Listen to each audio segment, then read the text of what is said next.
bit about the politics with the pandemic. Uh, about a week and a half ago, we had actually, the governor was found out to have been applying a riot emergency law. This is again coming from a blogger and attorney, Frank Urbanek from Oklahoma City.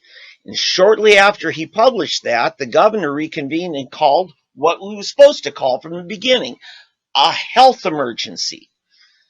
If it was a riot, civil unrest, then the governor gets special powers.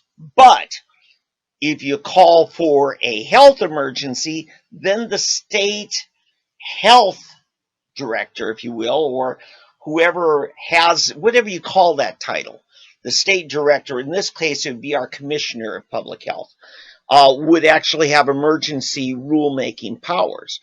So we did that.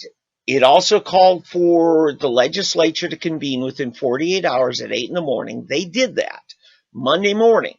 John Eccles made the call, and well, actually, it would be Charles McCall did, but Eccles pretty much is in charge of herding the cats, if you will, in the legislature. Did a fine job.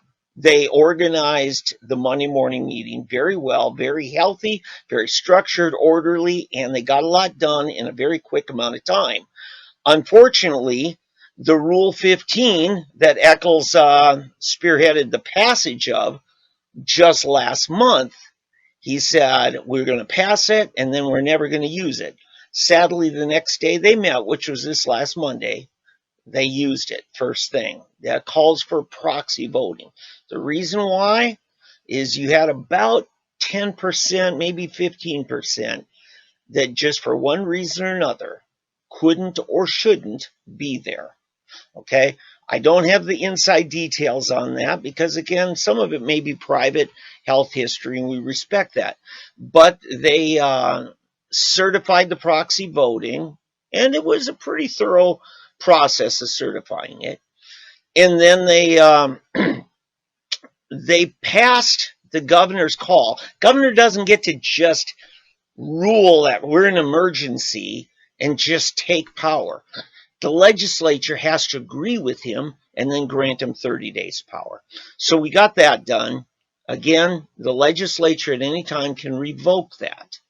So if there's an abuse of that power, okay, that may likely happen. The emergency rulemaking does not extend to municipalities or counties. Let me repeat that. Bristow, are you listening? Altus, are you listening? Guthrie, are you listening?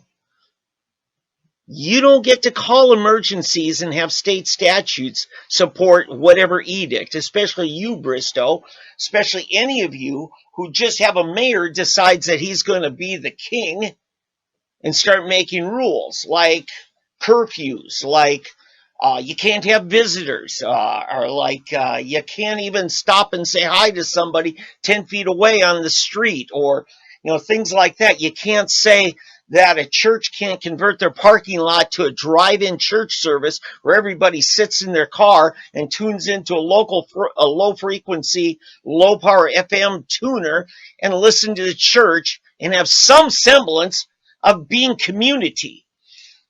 This cannot stand. And fortunately, the people of Oklahoma are exerting their constitutional rights because even in this emergency, the governor, the state, the power is limited. And I appreciate the good sense of the people of Oklahoma. And look, we're for the most part being rather behaved, rather responsible. Fact is, people are a lot nicer now that we aren't in each other's face all the time. So we're getting to where we kind of miss people, even people that maybe are a little bit difficult to deal with. All right, so that's the report of what's going on politically with the virus and medically with the virus. And I want to say a special hooray for my good friend, Dr. Chris Sudduth. He's one of the physicians working at the Jane Phillips Hospital in Bartlesville. Chris was doing his job and following protocols Unfortunately, the protocols were screwed up, and he got the COVID virus while trying to take care of somebody else. He was putting on the proper mask to protect himself when the hospital people told him he can't do that. He's got to save that for people who are known cases, not suspected cases. Guess what? Yeah, they held off the testing. They didn't make the tests available. The doctors basically had to risk themselves. Chris had a tough time. He writes about it, or actually, shared the report with Channel 8 in Tulsa. You can pull it up on KTUL.com's website.